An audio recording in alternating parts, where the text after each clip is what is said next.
Salea yo lea nispo ini lea abomo chenmo kwe chugu sukula tanga marpa kyonsele bomo chenmo la ini kwe chugu sukula tanga lea dukse ya nomo sukula chele lea dukse yo ngari bomo chungse ache nomo niska achila chugu nizole ba jinga chu ta ini balang ti dena jing chu che ini garich ke shole yon se balang ma tsire skit potaminu pale ya men nang tanga du gozare công sang mai yang silkan song kong song kula thugu tang cha song yang mandu panole skit potara kale yang kong sukula yalba tang zire dika bor banagle kong sukula rule ya sukula yalba chale tang zire kheragle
daksange ngata de yargias panangyampo changma ngata skula ta no galale skula ta nangyampo teni demba na te mingunika chanspa zeskanzo ya ngata ngingje zescheso 양아땅아 초소 되는 융제 성스러야리 제즈나 마마가 kitab silches mama samches nga doctor gyurgosherak engineer gyurgosherak halale devo samches mini te ngata chichok sina michik na chiga ngata yato choches na roch choches na tene de sinje choches bo nyunga chenso.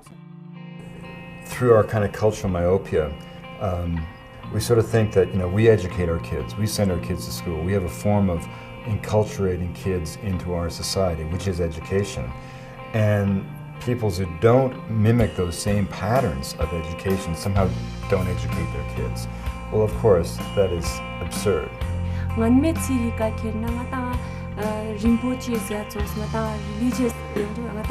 Chos na tsokse ya de ta yontan zera na nya po hanga chenmo song pe pene khopjin denenge bangla chenmo gyabin nge zuko gari shuli nge gari na yontani jakse zuko khorang dontak po khorang sose gyur song ta bana de ki pene choches la yontan choa tsokse ya. Today, Western schooling is responsible for introducing a human monoculture across the entire world. Essentially the same curriculum is being taught, and it's training people for jobs, very scarce jobs, but for jobs in an urban consumer culture. The diversity of cultures as well as the diversity of unique human individuals is being destroyed in this way.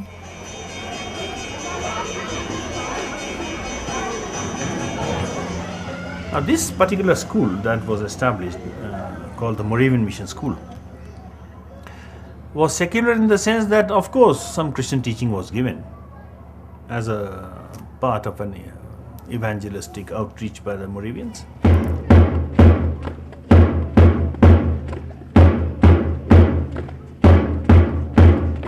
In 1887, when the school first started, there were certain perceptions that were wrong. For example, a school started by the missionaries on a street corner must have an ulterior motive of conversion, of teachings that are in conflict with the teachings of the traditional society or the religion.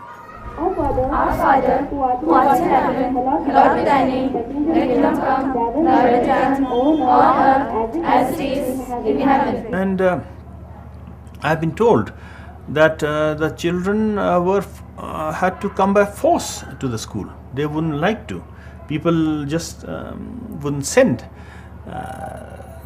children to the school. And forgive us our trespasses, as we forgive them that trespass against us. I strongly believe that a secular education system and a cosmopolitan school society should not be at the expense of losing Ladakhiness. And lead us not into temptation, but deliver us from the evil. Thy is the kingdom, and the power, and the glory, forever and ever.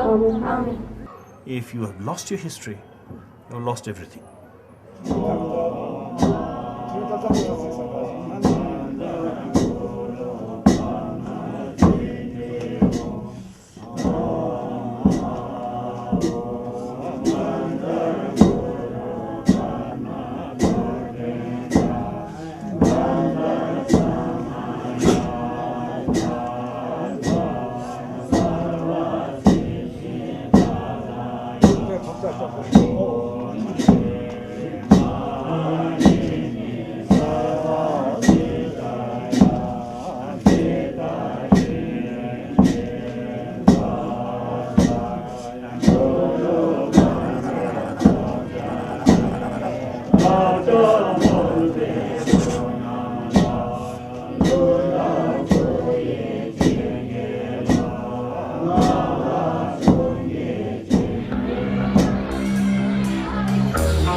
You know, the great lesson of anthropology is the idea that the world into which you were born doesn't exist in some absolute sense, but is just one model of reality, the consequence of one particular set of adaptive choices that your lineage made, however successfully, many generations ago. And the other peoples of the world aren't failed attempts at being you, or in our case, failed attempts at modernity. They are by definition unique facets of the human imagination. And when asked the meaning of being human, they respond with 6,000 different voices. And those voices collectively become the human repertoire for dealing with the challenges that will confront us in the ensuing millennia. You know, we always have this this idea of our society as not being really a culture, but being the real world, and these other cultures are outside there. Those are the cultures. But that kind of cultural myopia we really can no longer afford. And, you know, we aren't the real inexorable wave of history. We're just another set of possibilities. We're just another cultural reality with choices that we've made. And that's why in the whole realm of child rearing and education, I think it behooves us to look at models of enculturation, of initiation, of bringing children to the realm of adulthood that other societies have celebrated and developed over thousands of years of experience. There is no doubt that if we look honestly at the traditional forms of education and compare them to today's modern education system, that the traditional forms of knowledge fostered sustainability. All these cultures were not perfect, but they did know about their own specific climate, soil, water, and they did manage to survive independently, in charge of their own lives, for generation after generation. In the modern economy and with the modern educational system, the children learn nothing about that, but instead they learn how to use essentially corporate products in an urban consumer culture. So once they've been educated in modern schools, they literally don't know how to survive in their own environment.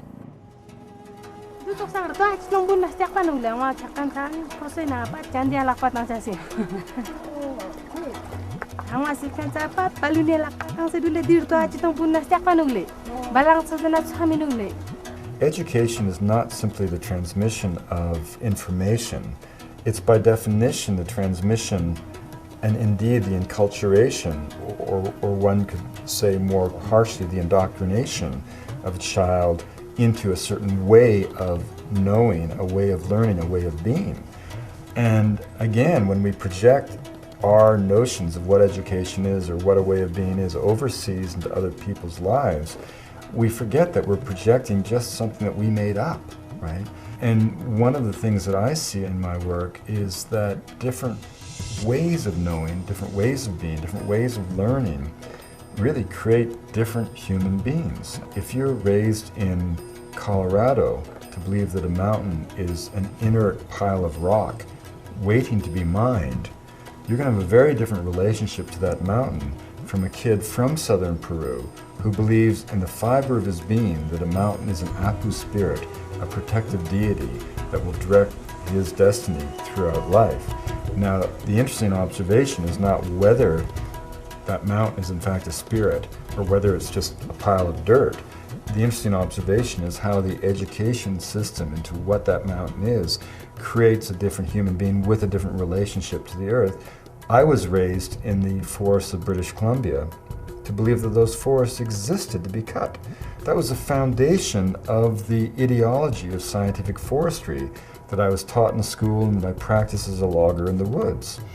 It was based on the idea that we had to eliminate all the old growth to get some healthy plantations growing in their wake, because after all, the incremental addition of cellulose would be higher in a plant. I mean, but this was a construct.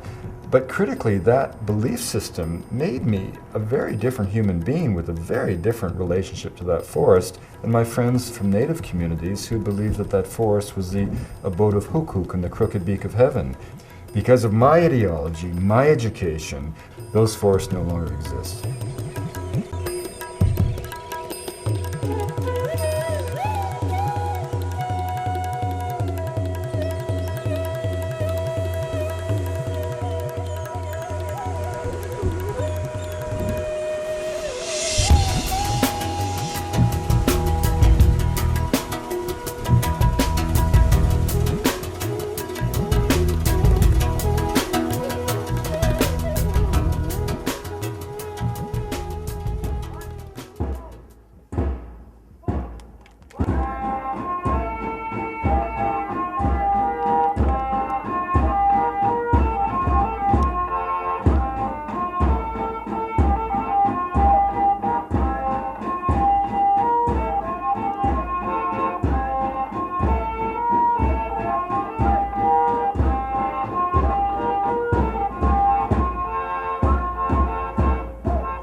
way Western education has grown over the last few centuries, especially with the rise of industrialization, was basically not to create human beings fully equipped to deal with life and all its problems, independent citizens able to exercise their decisions and live their responsibilities in community, but elements to feed into an industrial production system. They were products with partial knowledge. We moved from wisdom to knowledge, and now we are moving from knowledge to information, and that information is so partial that we are creating incomplete human beings. If we look back at the beginning of so-called education, the agenda was very clear. There was an elite that wanted to train people to serve their needs, to essentially create an extractive economy that served the few at the expense of the many. So there's very explicit literature. Very clearly, education was there to train a class of people to serve the needs of the elite. When Macaulay came to India, I don't know how many of you know, but Macaulay was the guy who created in the minutes of Macaulay, it's called Macaulay's Children. And Macaulay's children, he said, would be brown on the outside but white on the inside. That they would basically know only one thing, how to rule India as if they were Europeans themselves. So if you go back to the 60s and you look at a lot of the modernization literature, so it's very clearly written that local language, local tradition, local customs is a barrier to modernization, and for communities to progress in kind of stages of development, these things need to be eliminated. 99% of all the activities that go under the label of education come from this very specific agenda that grew out of a colonial expansion across the world by Europeans. And now in different countries in the so-called third world, the basic fundamental agenda is the same, is to pull people into dependence on a modern centralized economy, is to pull them away from their independence and from their own culture and self-respect.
There's actually a very big global program that is going on right now called Education for All.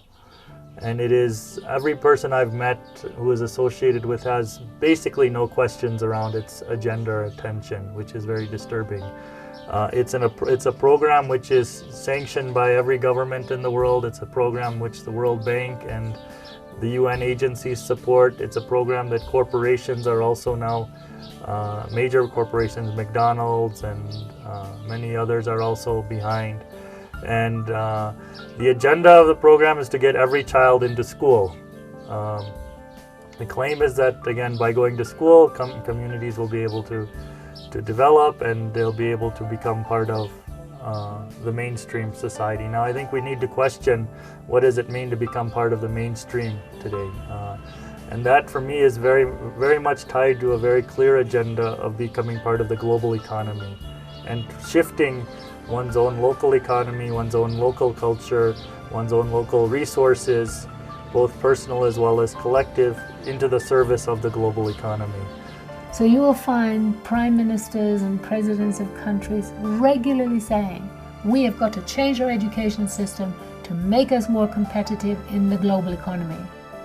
That means we have got to train our young people so that they will suit the needs of giant mobile corporations.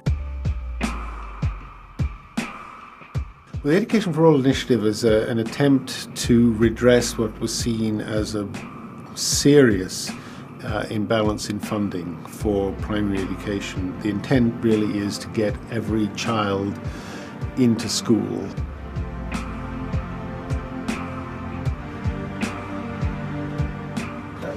I think we see education as crucial. It's an absolutely necessary condition for sustained poverty reduction.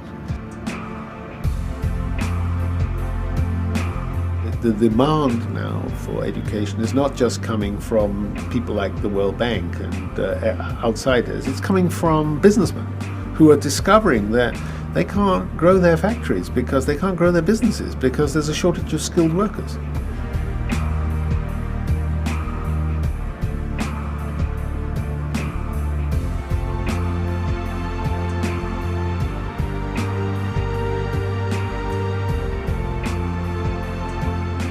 So we need to be very careful about not being paternalistic to so-called ancient cultures. We can help them and certainly not ruin or try to wreck their own cultures. But on the other hand, I think we should be careful about trying to preserve their culture in kind of cold storage. If they don't want that, we should be there to help them.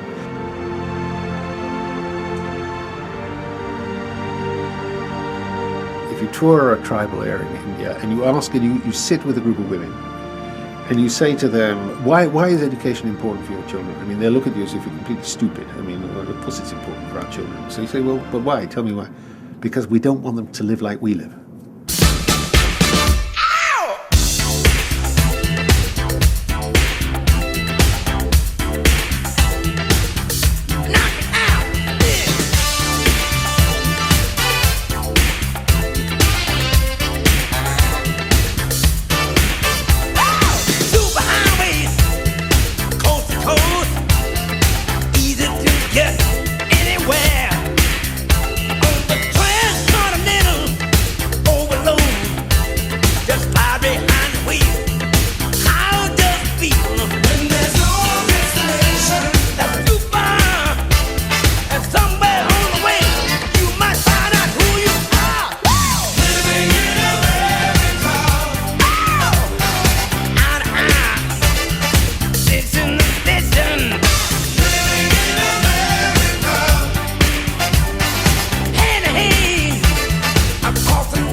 When modern Western education is introduced into traditional cultures around the world, it creates a huge sense of inferiority. The school books talk about a Western urban consumer culture as progress, as the only way to be. And the end result is that children end up feeling that their own culture, their language, their way of doing things is backward, primitive and shameful. I heard from my grandmother that before the women, they don't used to go to school. They just stayed in the house, and they went to they went with the cows in the mountains, and they come back in the evening, and they make food and other things. One of the things I've seen that education has really created is a sense of inferiority at many levels. One, at the level of elders. I've visited many villages wanting to learn from elders and kinds of traditional practices, and the first response is always, I don't know anything, go and talk to my son, he's a 10th class pass, or he's a 12th grade pass, or whatever, and I don't know anything, I don't understand anything.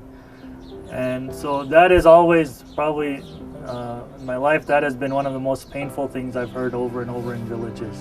Yuntan zerkan bo dijes nang silches bo yuntan ino deni I jingbari las po mane yuntan digmane toksik sorma sorpa sangne deni amale un ngaja nang yang po dosdur chosana tenna bo amale un zeduk ngaja mane yuntan met ngaja chang sesame zeduk.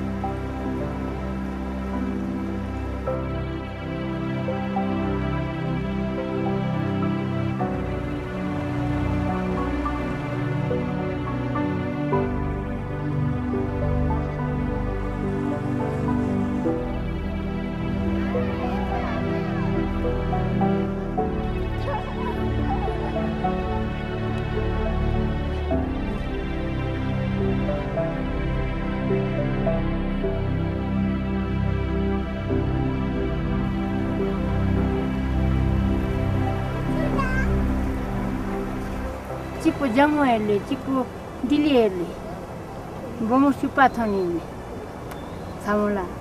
Yani buta sunte top tidu segmet pinale. Odo jamune yele tauri ngari buta suntera. Kasu tanle, nawa son Cecilia yang tan toni kitab toni yang tan ka top gospale khorang la guzuran char gospale. Onale.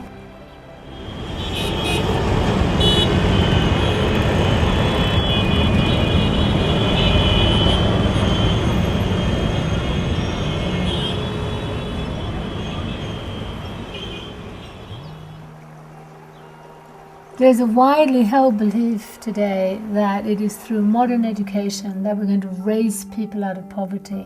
But if we look honestly at what's been happening, we'll see that it's the advent of colonialism, development and aid that have created poverty.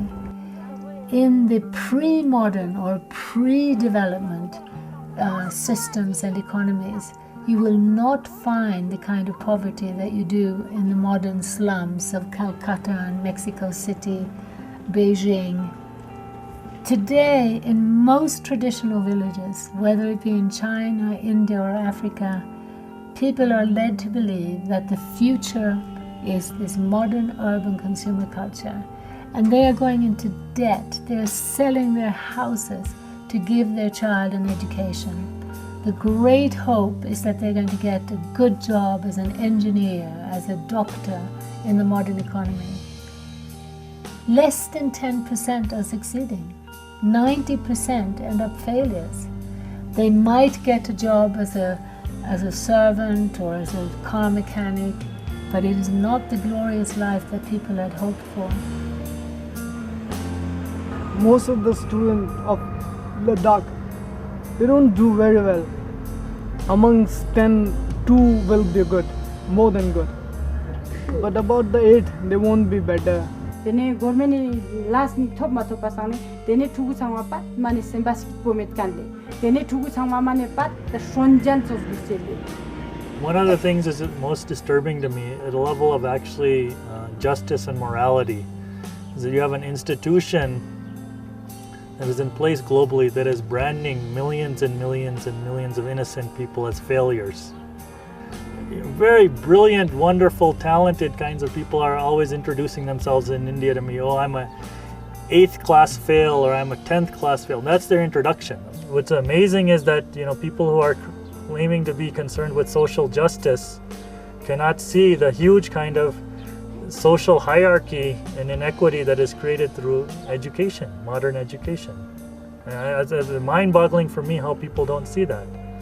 The other thing is a loss in terms of the kind of richness of imagination and cultural resources that people could bring, because I think those who are branded as failures actually have a wide variety of capacity to think in different ways, and that is all being suppressed and lost. And so people who can only think in a very fragmented, one-dimensional kind of way, those people are getting rewarded.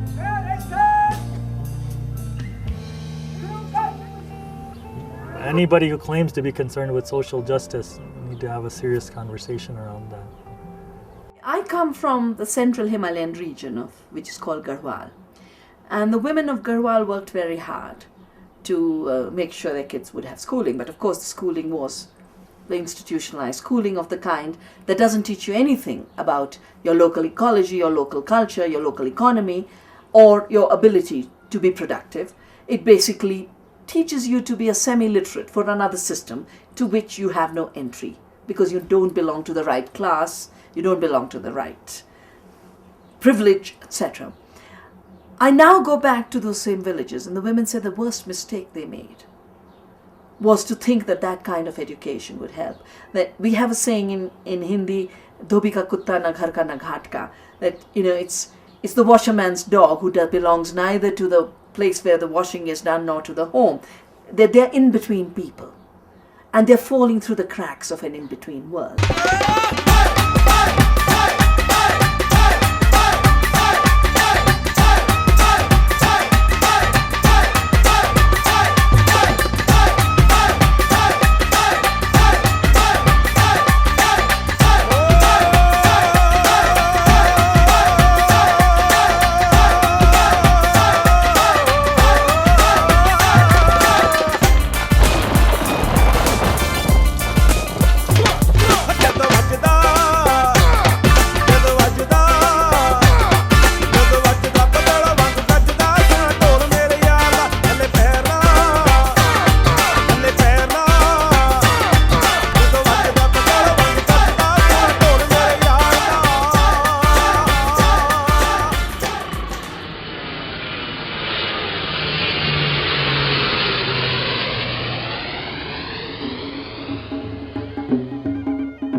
It's just so sad to see how many Westerners come out to remote, relatively sustainable, relatively intact economies and cultures and fall in love with the place. They want to stay, they want to come back, they love the people. They find the people incredibly happy, incredibly kind, incredibly helpful. And then they want to help, develop, bring in Western schooling to improve the lives of these people. Well, my name is Heidi. I come from Germany, from the southern part, that's Bavaria. And as I live in Bavaria, I am keen on mountaineering, and that was the reason why, of course, I wanted to go to the Himalayas. And as I was a teacher, I was teaching English, German, ethics, that's a kind of religion. I was interested in schools, and so I happened to meet Lambden School here. 1, 2, 3, up. 1, 2, 3, up. 1, 2, 3, up. 1, 2, 3, up. And of course, I got so much from the people here, from their religious belief, from their mentality, the way of compassion, tolerance, that I thought, well, I must do something for this school.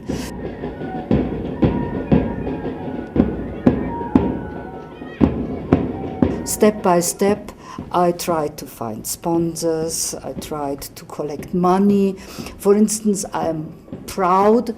Over there is a hostel, a girls' hostel for 100 pupils, and this is mainly built by the money I could collect.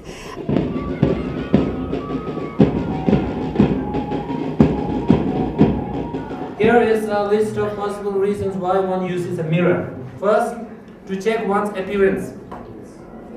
To check one's appearance. Do you do that? Yes. Mirror for checking.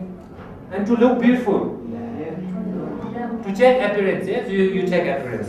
Check appearance, not only to see how you look, but also how you are dressed up, okay? Right? How you are dressed up, also you look at, okay? Right. And then to look beautiful. How much important is it? Vanity. Beauty. Everybody cares for their looks, okay? Like everybody cares for the looks, how you look, right? How you look. It's very important. Even if they stay here for 1 or 2 years, and sometimes they have to go back, forced by their parents to work in the fields, to look after younger children, they gain something for their life. Some go to military forces, then they are good tradesmen, they open shops and sell all those necklaces and sweaters and these things. Or they learn special jobs, and now mainly, as I know and as I hope, in computer techniques. So they go to India and have a good chance. So I think they have overcome real poverty here, and some people say, well, why don't you go to Congo or so? But I think they still need help. It's not only to throw them into the water and then let them swim. They need everything, from clothing to mental aid. For if we are to fit and train such children for the future, they cannot be left as they are. And in spite of himself, the native must be helped.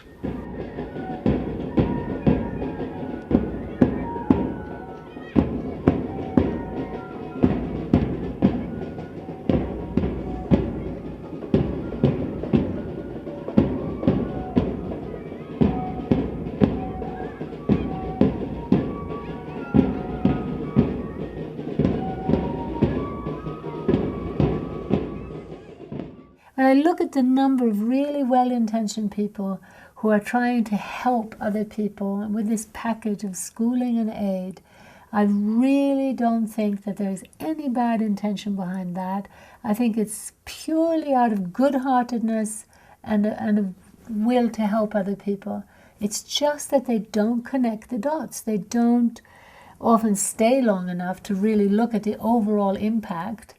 And they simply don't look broadly enough. I did my schooling from Moravian Mission School, which is in Leh, which I think is the best school of Ladakh.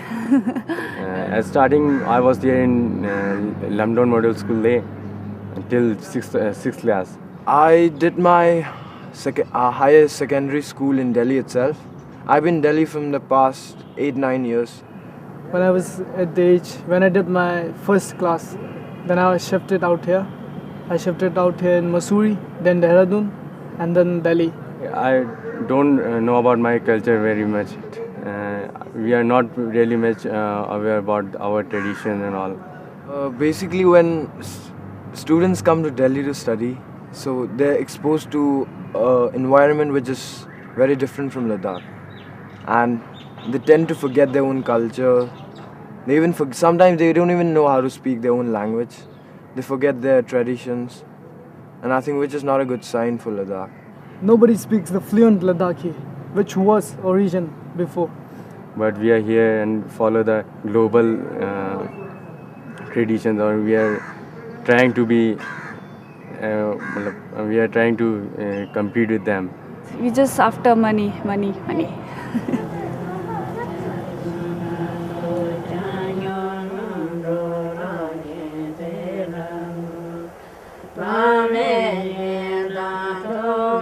You know, the year that you were born, there were 6,000 languages spoken on Earth. Now, a language isn't just grammar or vocabulary. A language is a flash of the human spirit. It's a vehicle through which the soul of every culture comes in the world. Every language, I've always said, is like a old-growth forest of the mind, an ecosystem of thought, a watershed of social and spiritual possibilities. As we sit here, half those languages are not being taught to children.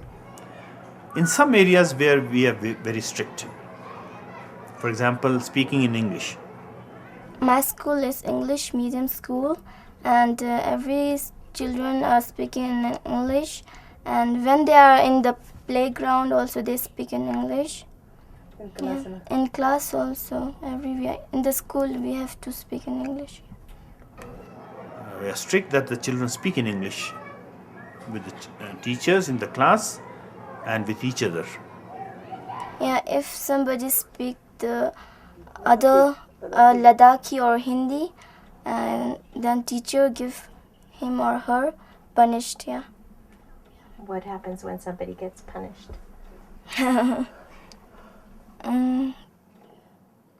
Yeah, it's get the money. Yeah, it's fine money, 5 rupees. But that discipline inculcates a habit of English. And English is one language that commands the world today.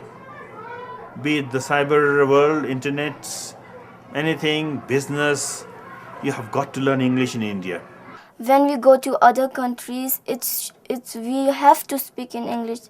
We don't have English speaking. We can't go to other country and speaking. Yeah. It's English speaking is very good. And when I graduate, I will go to other countries. Any country. Where do you think you'll go to study? In Delhi. Will your mom miss you when you move to Delhi? Yeah, I will miss her. Miss my mom. I miss my hometown, really, and my parents, because I've been here, not here properly, but out of my town, about 10 or 12 years. And about a place called Ladakh, you've seen, it's a heaven, really it is heaven, okay? I miss Ladakh too much, because home is home, right?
The great tragedies of schooling is how it has ripped people out from nature and locked them up into rooms for 8 hours a day.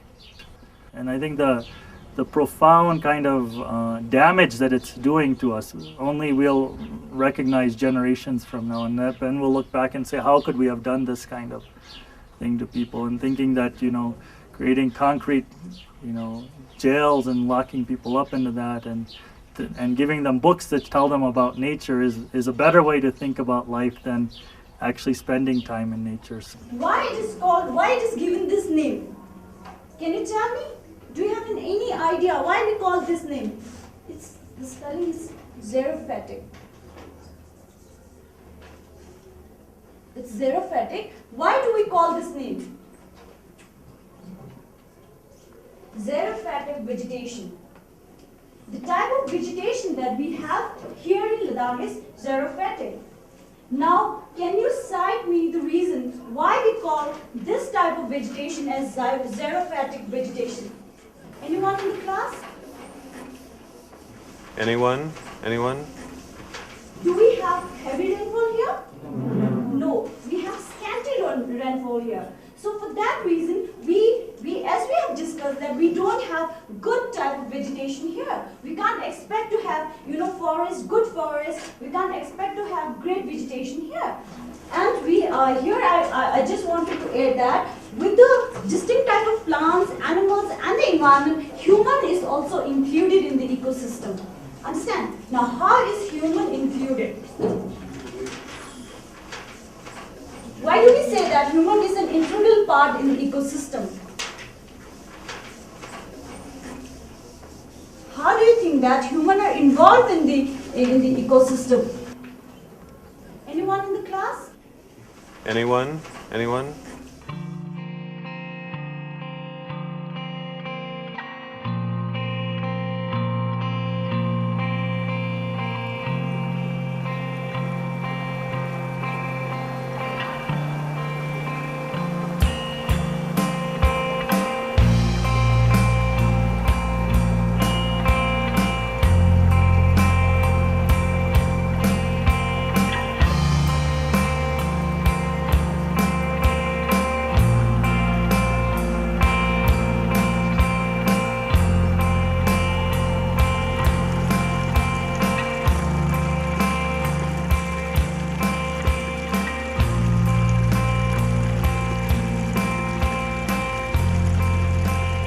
Lak mo borches to ngata chuni lak mo borches to la parang aba amang ni chuni laman lakchin yure na stoppo ma phang belenete fia kyoje yure na hak chim tumak matang lakpa ma thu saboni shul matang de thu chukchen yale chugu chun na phala te bozera na nyapo chugu chenmo songsyang te bolu sana yale de daksa yale ngata yar ke zeskal mojelang to aba amang la te ze se tu shik matho baina ya thu ni maya nain Tene tezam shik zerang maze bano nyanang mayan pasane garung sa kozak chustang pasane ngata environment bo tene te chu te sangma chulung po sangma stoppo jano yali sakyat po ama tok shinol senel bub na sa sendel sakyat po khorang bo ngata beng tok shinol yali tene chung basane ngata di sakyat po zeshkan bo ngata phache na pura mirap ngata bor ngen che sakyat chino wala yontan jena na po pe na ngachik che yontan ji yoto nge yontan bo tak khuri nge thugo tang ngen chis mano Daksala daksla chiut nga tiri thugu gunile ngata thugu mangpe moldu yal ngata zerang ngata molang thosden legi la daksla chiut thonsket po chiut la daksla dukste skit po chiut chigal pa peni mang po duk zerale chigal pa ngata las chogos meta samkan ji konstan bela sta yale tene te fia ngata amale ngula te yose ngata kaltes I jingbat ne ra ngata nang yodeno ra ngata khampa yodeno ra ngata kharji yodeno no yar gyas son se karul heptu And the amazing thing, if you think about it, is that biologists have finally proven it to be true what philosophers have always dreamt to be true, which is the fact that we're all brothers and sisters. We are all, by definition, cut from the same genetic cloth. That means that all human populations, all cultures, in general, share the same raw mental capacity, intellectual capacity, mental acuity, whatever. And what that means is that whether a people place their genius into technological innovation, as has been the tradition in the West, or by contrast, in the case of the Tibetan Buddhists, into spending 2,500 years trying to understand the nature of existence in what we call always a science of the mind. And why do we use the word science? Because what is science but the pursuit of the truth? And what is Buddhism but the empirical pursuit of the truth? As Mathieu Ricard, a Tibetan monk, former molecular biologist at the Pasteur Institute in Paris, always says that Western science is a major response to minor needs. We spend all of our lives trying to make sure that we live to be 100 without losing our teeth or our hair. And in Tibet, people spend their lives trying to understand the nature of existence. He says all of our billboards advertise naked young children in underwear.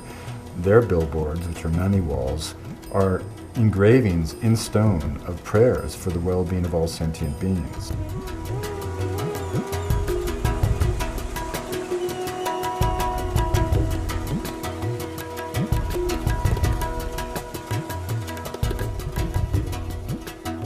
One of the things that's always quite surprising to me is people's understanding of Gandhi.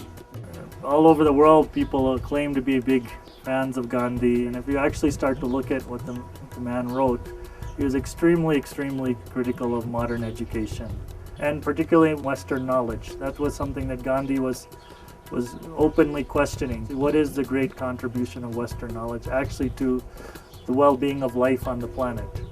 And so people misunderstood that, they thought that Gandhi was against the British. And actually he said, I have no problem with the British, but they need to understand that these systems that have been created all over the world are fundamentally disempowering, dehumanizing, destructive, not only to human beings, to all life on the planet, and they cannot sustain themselves. He said this in 1909. And he said, we're not just trying to get rid of the British and keep their systems. He used a very nice phrase. He said, this freedom struggle is not about getting rid of the tiger, but keeping the tiger's nature.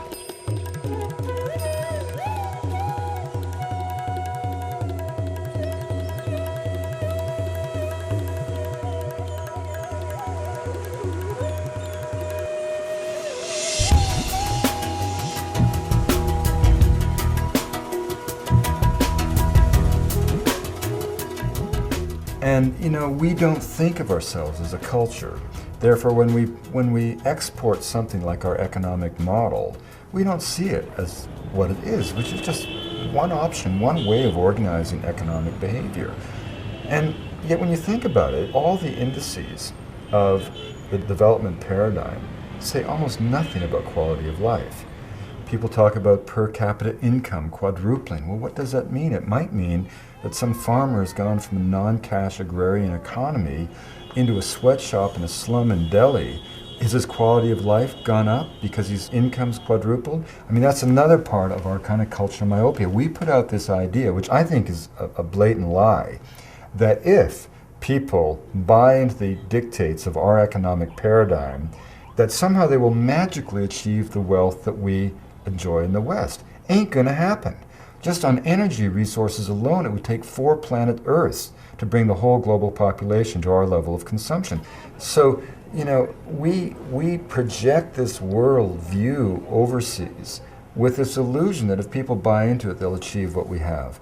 And then you have to back up and say, well, what is it that we have that makes us so spectacular? Many wondrous things. I mean, believe me, if I get in a car accident, and my arm's cut off, I don't want to be taken to an African herbalist. I want to be taken to an emergency room. I'm not knocking our culture. But on the other hand, you look at the way we make money, the way we earn our daily bread, is based on an economic paradigm that by any scientific definition is changing the biochemistry of the biosphere. This is not trivial, and it certainly doesn't suggest that our way of life is a paragon of humanity's potential.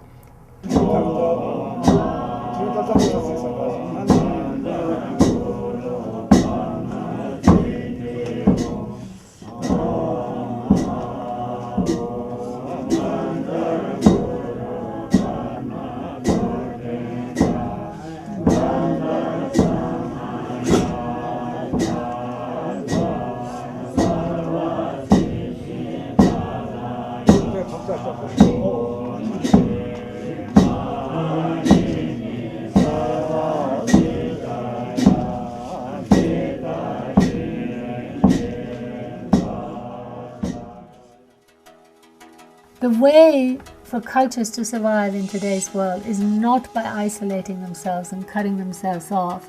In fact, I believe that more than ever we need a deeper dialogue between the West and the non-industrialized parts of the world. We need that dialogue because the media and conventional education is perpetuating a lie, basically, about a way to succeed and how we can all attain this glorious, wealthy, luxurious lifestyle. We urgently need to sit down and talk to each other and communicate the fact that this model isn't even working in America, which is the center of this dream. And it's really important that as we think of different cultures, there's this sort of idea that these other peoples, quaint and colorful though they may be, are somehow destined to fade away as the real world, our world, moves on. Nothing could be further from the truth. These cultures are not frail and fragile. On the contrary, they're dynamic, living peoples being driven out of existence by identifiable forces. Why is that so important? It's important because culture is not trivial. You know, culture is not decorative. It's not feathers and bells. It's not dances. It's not even ritual. Culture is a blanket of moral and ethical values that we insulate the individual with. And if you want to know what happens when culture is lost, and yet the individual survives, a shadow of their former selves, unable to go back to the comfort of tradition and roots, but cast adrift into an alien world where generally the destination is simply the lowest rung on the economic ladder that goes nowhere, you just have to look at the seas of misery that are the demographic centers of the third world.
There have been many cases in history where overt acts of the violation of human rights, dislocation of peoples, have been absolutely motivated by economic and political interests of elites and of vested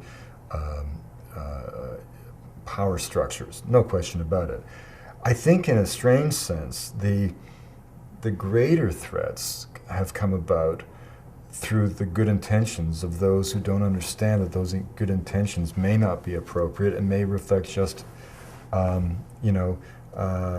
projection of our own ideologies. If someone goes to another culture and says, I'm here to educate your children, I mean, that's one of the most outrageous and audacious things you can ever imagine. If you go to that culture and say, hey, we've got some skills that you probably could use. To me, that's the sharing of information that should be both reciprocal and honored. But it's very different for me to go and say, your ways are no longer acceptable. Get with the program, educate your kids in this school, get rid of your superstitious ideas, and accept some of mine. There is an assumption that Western education, Western knowledge is universally applicable, is something that is superior. There's a sense that we have evolved to a higher level of being, and that these people, however lovely they are, they're going to benefit from this superior knowledge. The saddest state of this is of the NGOs, who think that they are actually going in and helping communities by helping them lose their languages and helping them lose their self-sufficiency and helping them, tying them into the global economy and getting them more cash, which ultimately leads to them having less control over their own lives. A lot of them are very well-intentioned, good people who are actually thinking they're doing something good for children and for communities, but they don't understand, I think, the much larger game in which they are pawns. The bottom line is, we're living through a time of transition that it just behooves us to pay attention to. It's like what Margaret Mead said before she died. Her greatest fear was that as we drifted blindly toward this blandly amorphous generic world, whatever it's going to be, we would wake one day as from a dream, having forgotten that there were even other possibilities of life itself. These peoples, these visions, aren't failed attempts at being us. They're unique answers to the fundamental question, what does it mean to be human and alive? And many of those peoples, when they answer that question, they answer it in ways that have allowed them to live sustainably on the planet for, by definition, generations. The species has been around for a long time. Who knows when you want to say it began as a social form, 150,000 years ago? The Neolithic Revolution that gave us agriculture, that's only 10,000 years ago. Modern industrial society, as we know it, is scarcely 300 years old. That shouldn't suggest that we have all of the answers for all of the challenges that are going to confront us as a species in the ensuing millennia.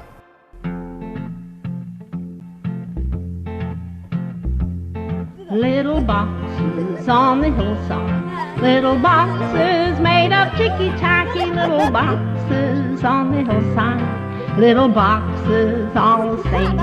There's a pink one and a green one and a blue one and a yellow one, and they're all made out of ticky-tacky and they all look just the same.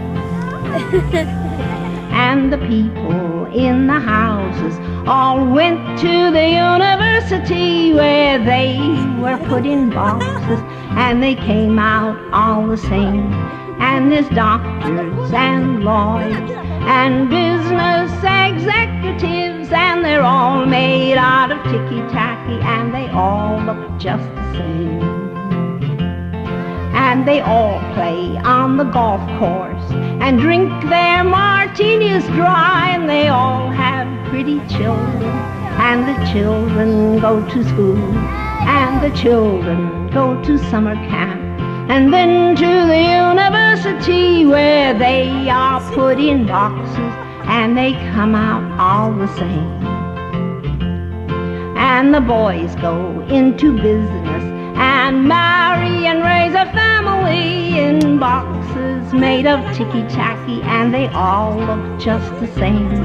There's a pink one and a green one and a blue one and a yellow one, and they're all made out of ticky-tacky and they all look just the same.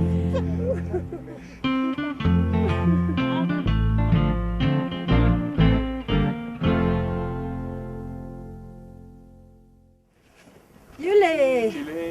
Ja, Julie, Julie.